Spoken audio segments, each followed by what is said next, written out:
मैत्रिणींनो, आपला चेहरा सुंदर दिसण्यासाठी आपण काय करतो तर आपलं खाणंपिणं व्यवस्थित ठेवतो. त्याच पद्धतीने आपण मॉइश्चरायझर लावतो, सिरम्स लावतो, वेगवेगळे ऑइल्स लावतो. असे बरेच प्रकार आहेत जे आपण आपल्या चेहऱ्यावर लावतो. त्याचप्रमाणे पार्लरमध्ये जाऊन आपण फेशियल करतो, क्लीनअप करतो, स्क्रब करतो, असं सगळं करतो. कारण आपल्याला आपला चेहरा खूप छान पाहिजे असतो. चेहरा जसा आपल्याला छान पाहिजे असतो त्याच पद्धतीने काय हवं असतं इक्वली इम्पॉर्टंट आहे ते म्हणजे आपले हात आणि आपले पाय हे सुद्धा आपले क्लीन, सॉफ्ट आणि तुकतुकीत असेच असले पाहिजे. आणि आपले हात आणि पाय जे असतात ना ते फार लवकर ड्राय होतात. आपण कुठे बाहेर फिरायला गेलो की टॅन पटकन होतात आणि आपण चेहऱ्याचं तर टॅनिंग काढतो, पण हातापायाचं काय? तर आज तुमच्यासोबत मी हीच एक रेमेडी मस्त शेअर करणार आहे जी मी यूज करते, म्हणजे मी अप्लाय करते आणि त्याचा मला फरक पडतो. म्हटलं तुमच्यासोबत मी शेअर करेल, कारण मी खूप जास्त काही प्रॉडक्ट्स वापरत नाही. जे काही असेल मोस्टली माझे होम रेमेडीज मी वापरत म्हणजे यूज करत असते. तर चला, त्याआधी चॅनलला सबस्क्राईब करा. बघायच्या आधी पटापट सबस्क्राईब करा आणि व्हिडिओ आवडला तर लाईक शेअर नक्की करा. तर आज कामं तर आहेत, पण म्हटलं चला पहिल्यांदा स्वतःला पॅम्पर करूयात, स्वतःकडे थोडंसं लक्ष देऊयात. म्हणून मी आले किचनमध्ये आणि थोडं किचन आवरलं आणि त्यानंतर म्हटलं आता हाताला, आम्ही आता फिरायला गेलो होतो बीचवर मस्तपैकी, म्हणून म्हटलं थोडंसं हाताचं क्लिनिंग करूयात. टॅन होतातच आणि मग ते चांगलं नाही दिसत टॅनिंग झालेले हात. आणि ते एकदा जर टॅनिंगला आपण इग्नोर केलं, मग सनटॅन असेल काही असेल तर ते जास्त होतं. आणि आपण जेव्हा शॉर्ट स्लीव्सचे ड्रेस घालतो तेव्हा मग ते जाणवतो आपल्याला डिफरन्स.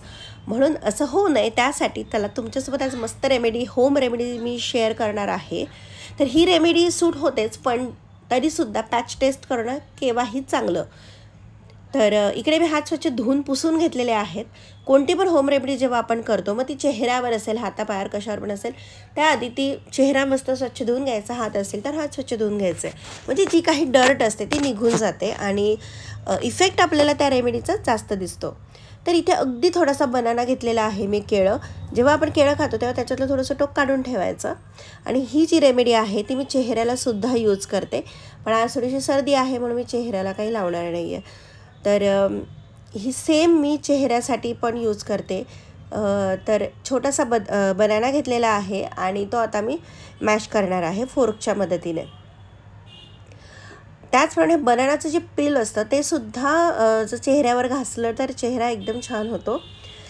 तर अशा पद्धतीने फोर्कने मी बनाना पूर्ण मॅश करते. ही रेमेडी तुम्ही 15 दिवसातून एकदा करू शकतात. इफेक्ट खरोखर चांगले आहेत आणि मोस्टली रात्री करायची, म्हणजे कसं आपण बाहेर धुळीत जाणार नसतो, उन्हात जाणार नाही आहे, त्यामुळे त्याचा असर आपल्या स्किनवर खूप चांगला दिसतो इफेक्ट. आणि त्यामध्ये टाकलेला आहे मी छोटा टीस्पून कॉफी पावडर. आपल्या घरामध्ये सगळ्यांकडे असते, तर नसेल तसे छोटे छोटे पाउचेस मिळतात, तर त्याची थोडीशी कॉफी घ्यायची आणि ती मिक्स करायची. एकत्र सर्व मिक्स करायचं. आणि कसं असतं आपल्या हातापायाची त्वचा एकदम ड्राय झालेली असते, त्यामुळे जर बनाना आणि आपण यामध्ये घालणार आहोत हनी, 1 चमचा मी घातलेला आहे हनी मध. आणि मधामध्ये पण मॉइश्चर खूप असतं, ते आपल्या स्किनचं मॉइश्चर पण लॉक करतं, म्हणून मग इथे टाकायचं आहे हनी. मी पुन्हा एकदा सांगेल की पॅच टेस्ट करणं हे फार महत्त्वाचं असतं. मग तुम्ही होम रेमेडी करा किंवा कोणतीही क्रीम वापरा, कारण प्रत्येकाचा स्किन टोन हा वेगळा असतो, प्रत्येकाची सेन्सिटिव्हिटी स्किनची ही वेगळी असते. एक सूट होईल सगळ्यांना तर दुसऱ्याला होईल असं नाही. जरी तो होम रेमेडी असेल तरीसुद्धा सेफ्टीसाठी पॅच टेस्ट करणं कधीही चांगलं. आणि हे इन्ग्रेडियंट असे आहेत की जे आपण खातो तेच आपण स्किनला वरती लावतो आहे, त्यामुळे सेफच असतात, पण तरीसुद्धा पॅच टेस्ट करणं इम्पॉर्टंट. ठीक आहे, आता मी काय केलं, सगळं एकत्र मिक्स केलं आणि हाताला सगळीकडे व्यवस्थित लावून घेत आहे. फुल हँडला लावायचं, फुल हँडला जसं तुम्हाला लावायचं आहे त्या पद्धतीने, आणि सगळीकडे लावायचं, म्हणजे आपल्या नखांचा भाग, बोटांची पेरं, मधल्या जागा, हे सगळं व्यवस्थित लावायचं आहे. मी जेव्हा हे मिश्रण करते त्यामध्ये कधी कधी बेसनसुद्धा टाकते, पण थंडी आहे, बेसनने अजून स्किन ड्राय होते, त्यामुळे मी आता इथे टाकलेलं नाही. तर काय करायचं, मग एक 5-7 मिनटं ठेवायचं, ड्राय होतं ते. आणि त्यानंतर थोडंसं पाणी घ्यायचं आहे, पाण्यात हलका हात बुडवायचा आणि हलक्या हाताने असं मस्तपैकी मसाज करायचा आहे, जसा मस्त फेशियलला करतो ना त्याच पद्धतीने असं सर्क्युलर मोशनमध्ये हळूहळू मसाज करायचा.